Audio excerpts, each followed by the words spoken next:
Hello, this is Michael Hexter. Welcome again to my Politics 2100 video cast here on YouTube. So this episode I'm calling, Hey Greta, climate action is a big, publicly led, scientifically informed building project. So this is kind of a video response and subtle, maybe redirection of some of Greta Thunberg's speech that she made on earlier this week. I think it was on the 30th of September, or maybe it was 28th. Anyway, it was in Milan at the Youth for Climate Summit that is a precursor to the COP 26, which starts in Glasgow later this month and early next month. And this speech garnered a fair amount of attention in the media because Greta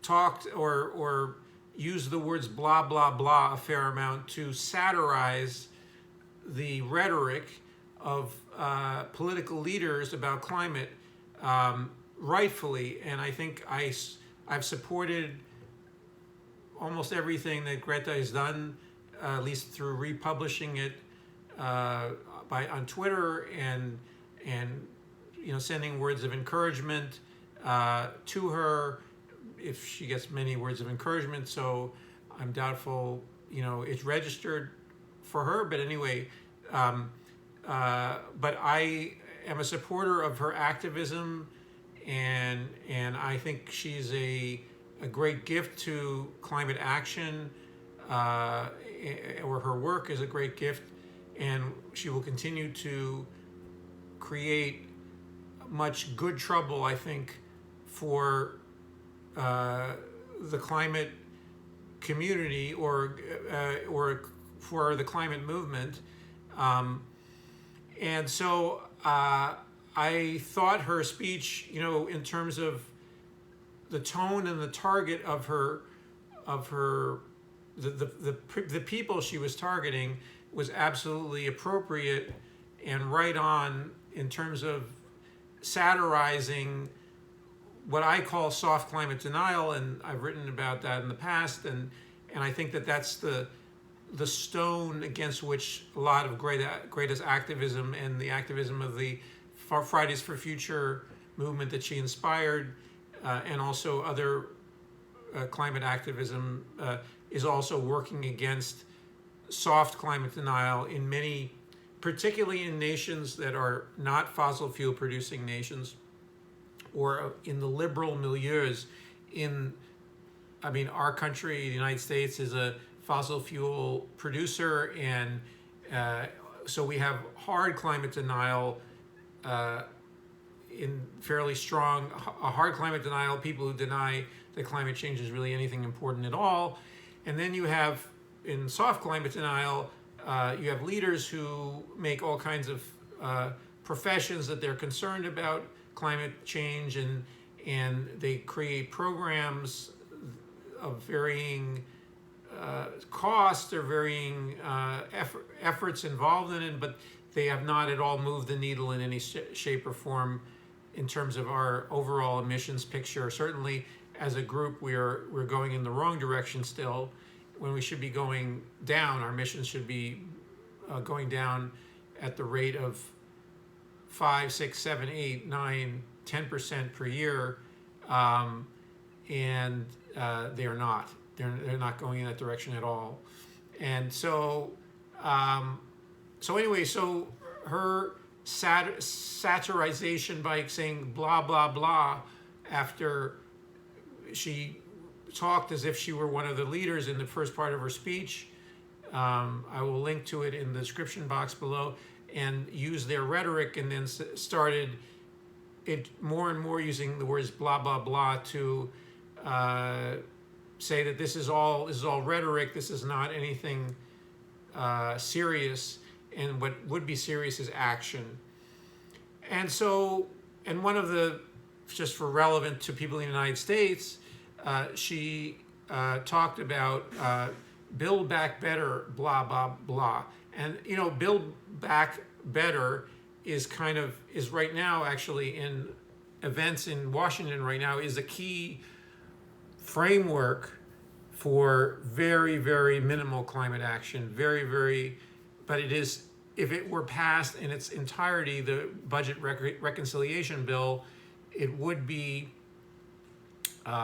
probably the most significant climate action that the U.S. government ever undertook, if it is passed in the form that the 3.5 trillion package but it is grossly inadequate to the task of cutting our emissions, and so, but anyway, but in her speech she said build back better, blah blah blah, and it is a vague, fungible or framework, or a vague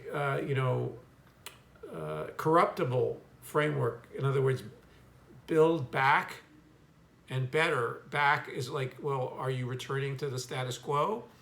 And then better is better mean with reduced emissions or zero emissions as an outcome of the building. And so it's deserving of satire, and it's deserving of scorn from a perspective of certainly someone standing on the outside of the political process going on in Washington, and to spur that process to become really a Green New Deal, and a Green New Deal with teeth that actually monitors and reduces emissions.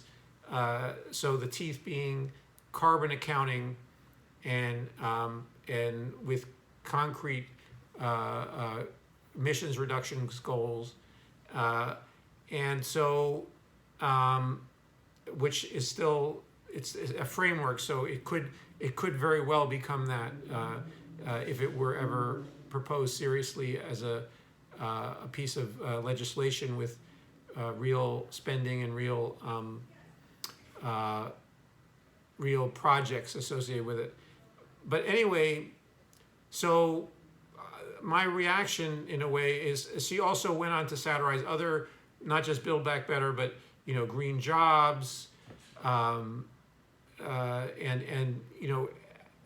using this this sort of hopeful but very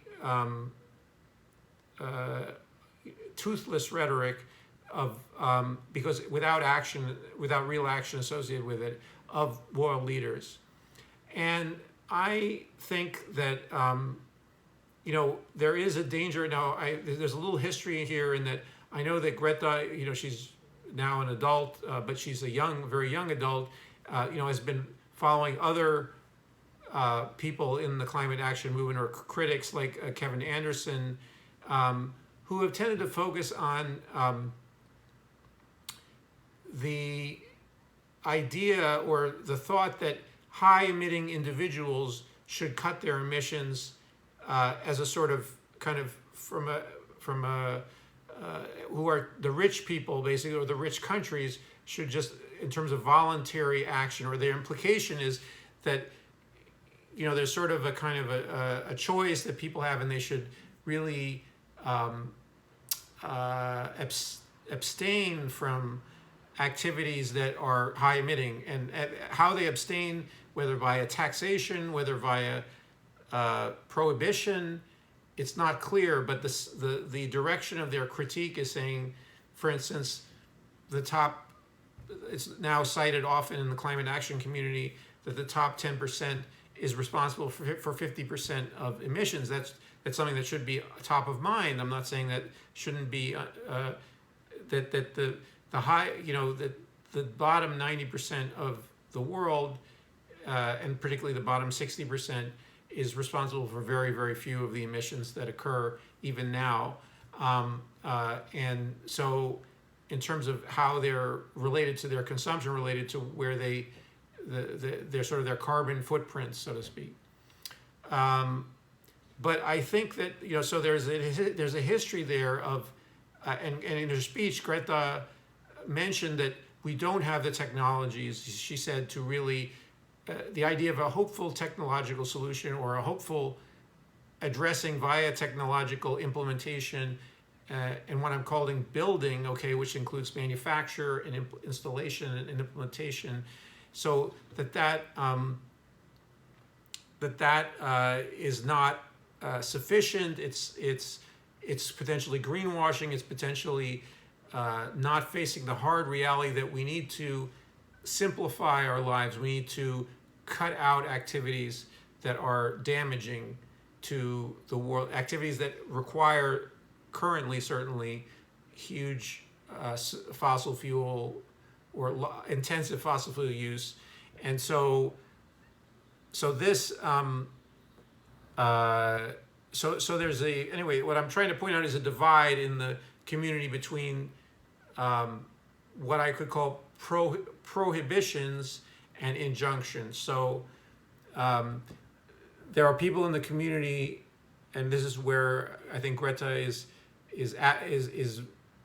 more comfortable, at least as a critic, is that she's saying we should be prohibiting activities that are bad, and we should be living a simpler life based on those, and also in regard to how unequal, and she talked about it in her speech, and it's true, the great inequality in the world between the people who are emitting so much, but then the people who will be suffering are often in the equatorial regions of the world who have emitted very little but are going to suffer the consequences. So it's a gross injustice, and she, in the end of her speech, called for climate justice as being part of that. But still, this, I am going to say, in terms of just physics, that there are these injunctions and prohibitions need to work together. So the prohibition of, or the idea that we need to be cutting out activities that are, or making very expensive and reducing via either very high taxation or some other fees, activities that are extremely damaging to the climate, but then also investing in and supercharging our ability to build a society that is net zero emitting. So, and the choice there, I think the virtue is not. I am saying both of these things are virtuous. That even though I think that I intuit, or in the way Greta has talked in the past, and then also in her speech, and then her association with people who have this prohibitive idea about climate action, that I think that the injunctive aspect of, in other words, that we have to be doing certain things, thou shalt do certain things, needs to be in there as well. And they're both equally virtuous if one is looking for personal virtue, but also I think leaders need to represent a kind of virtue in order to lead. So we need to create, as a climate movement, the ability for people to be doing both, to be both building the net zero emitting society we need, and also leading a simpler life as much as possible, and are trying to create, not necessarily by example, but by laws, so I think a framework, within the framework of something like a Green New Deal. So even though that can be misused, that can be made into the greenwashing that Greta is satirizing. And for instance, she satirized the idea of green jobs. It's like she hasn't. I mean, I'm getting a little personal here. She is supported by her parents, or she has been supported by her parents so far, as I know, and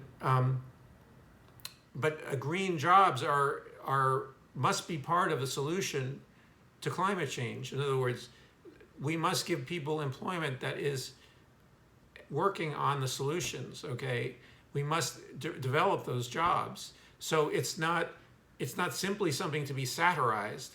It can be used as greenwashing. It can be used as a delay tactic to only focus on the injunctions, the only focus on the things, thou shalt be doing things, to build a parallel sort of green economy while still keeping the dirty economy going at full tilt. They need to be, one needs to be replacing the other rapidly. And this is just a matter of physics. I mean, I'm using words from ethics like injunctions and prohibitions and things, but this is a matter of physics. So literally, if you're not working on building the net zero emitting society, you're not working on climate action. Okay, and so because of physics. Okay, or physics, and also the existential needs of humanity, because we need a civilization that uses some form of systems of transportation, of all those things. At least as humanity now exists, those things need to continue to exist in some form, not necessarily in their same, doing the same work, at the same speed, or it could be slower. It could be, there's a bunch of things that could and should be different about our society in order to become a net zero emitting society, or zero emitting. Okay, using zero fossil fuels. So,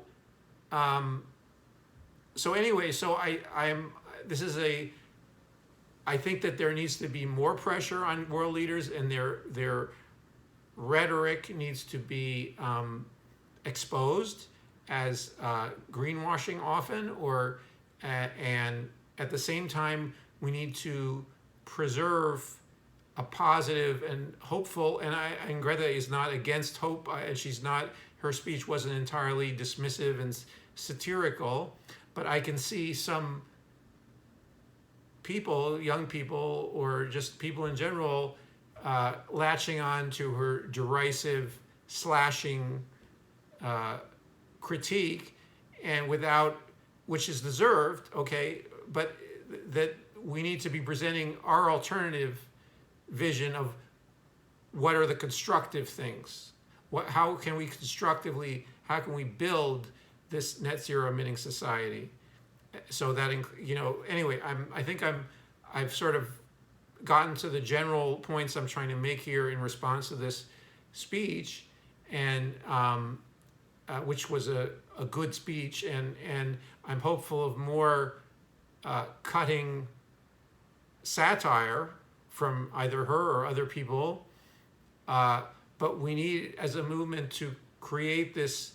Unfortunately, because leaders are often lagging behind people sometimes, that we need to be creating the frameworks where they can do both things at once. Because you're not going to be able to only be prohibitive. You're not going to, in order to save the climate, you're not only going to be injunctive, like as I'm saying, or you're not just going to be building, you're going to be also destroying things that are making things worse. And so the building and the destroying needs to happen at the same time, okay? And it's going to be more painful for some people than other people. It's going to be a hard political battle, and a hard educational effort to explain and to continue to bring these things together. So anyway, this is just the beginning of a discussion about these things online or in the form of video, and I'm hopeful that if some of the things I said were interesting to you, that you comment on this video, and also that you like it if you do like the video, and also please subscribe to this channel, and there will be more to come along these lines in terms of discussions about climate action ethics of climate change and climate action and the politics of it. So and the physics of it too. Literally, we need to be addressing the geophysics and the biophysics of our society as a whole. So anyway, hope to see you in the next video.